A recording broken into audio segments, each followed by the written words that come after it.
book of nature.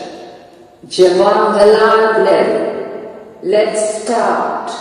Pandit Jawaharlal Nehru was a great freedom fighter and the first Prime Minister of independent India.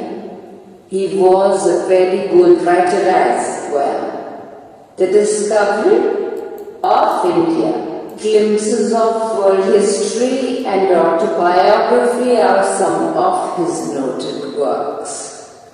During the late 1920s, he wrote a series of letters to his young daughter to share his ideas, thoughts and knowledge with her.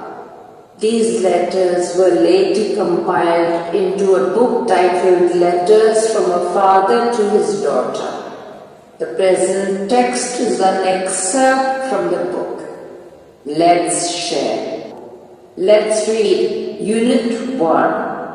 When you and I are together, you often ask me questions about many things and I try to answer them. Now that you are at Mussoorie and I am in Allahabad, we cannot have these talks.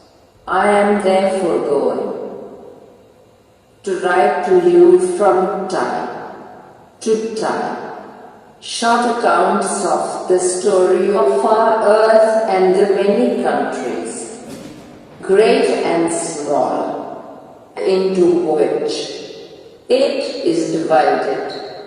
You have read a little about English history and Indian history. But England is only a little island and India, though a big country, is only a small part of the earth's surface. If we want to know something about the story of this world of ours, we must think of all the countries and all the peoples that have inhabited it, and not merely of one little country where we may have been born. I am afraid I can only tell you very little in these letters of mine, but that little, I hope, will interest you and make you think of the world as a whole and of the peoples in it as our brothers and sisters. When you grow up, you will read about the story of the earth and her peoples in fat books, and you will find it more interesting than any other story or novel that you may have read. You know, of course, that our earth is very, very old, millions and millions of years old, and for a long, long time.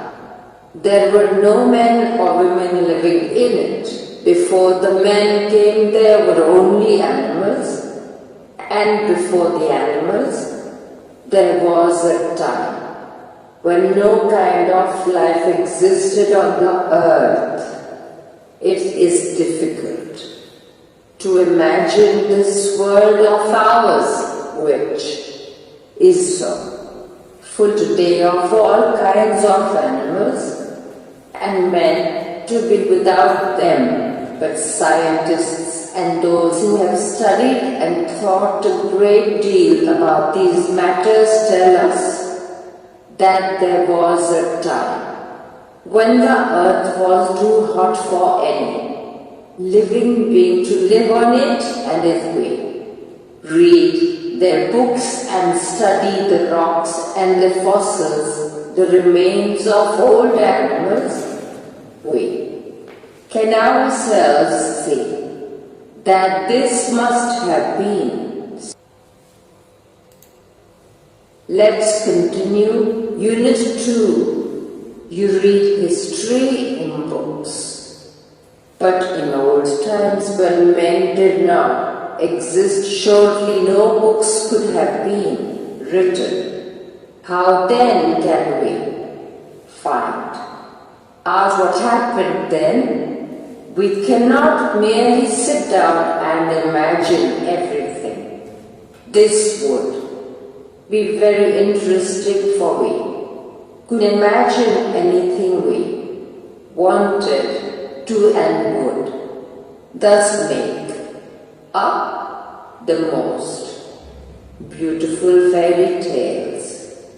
But this need not be true, as it would not be based on any facts that we had seen.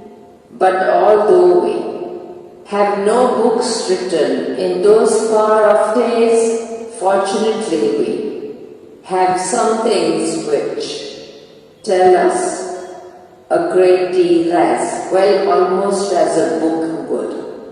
We have rocks and mountains and seas and stars and rivers and deserts and fossils of old animals. These and other like things are our books for the Earth's early story. And the real way to understand this story is not merely to read about it in other people's books, but to go to the great book of nature itself. You will, I hope, soon begin to learn how to read this story from the rocks and mountains. Imagine how fascinating it is. Every little stone that you see lying in the road or on the mountainside may be a little page in nature's book and may be able to tell you something. If you only knew how to read it, to be able to read any language, Hindi or Urdu or English, you have to learn its alphabet. So, also you must learn the alphabet of nature before you can read her story in her books of stone and rock. Even now, perhaps you know a little how to read this. If you see a little round, shiny pebble, does it not tell you something? How did it get round and smooth and shiny without any corners or rough edges? If you break a big rock into small bits, each bit is rough and has corners and rough edges. It is not at all like a round, smooth pebble. How then did the pebble become so round and smooth and shiny? It will tell you its story if you have good eyes to see and ears to hear it. It tells you that once upon a time, it may be long ago, it was a bit of a rock, just like the bit you may break from a big rock or stone with plenty of edges and corners. Probably it rested on some mountain side. Then came the rain and washed it down to the little valley where it found a mountain stream which pushed it on and until it reached the little river, and the little river took it to the big river, and all the while it rolled at the bottom of the river and its edges were worn away and its rough surface made smooth and shiny. So it became the pebble that you see. Somehow the river left it behind and you found it. If the river had carried it on, it would have become smaller and smaller till at last it became a grain of sand and joined its brothers at the seaside to make a beautiful beach where little children can play and make castles out of the sand. If a little pebble can tell you so much, how much more could we learn from all the rocks and mountains and the many other things we see.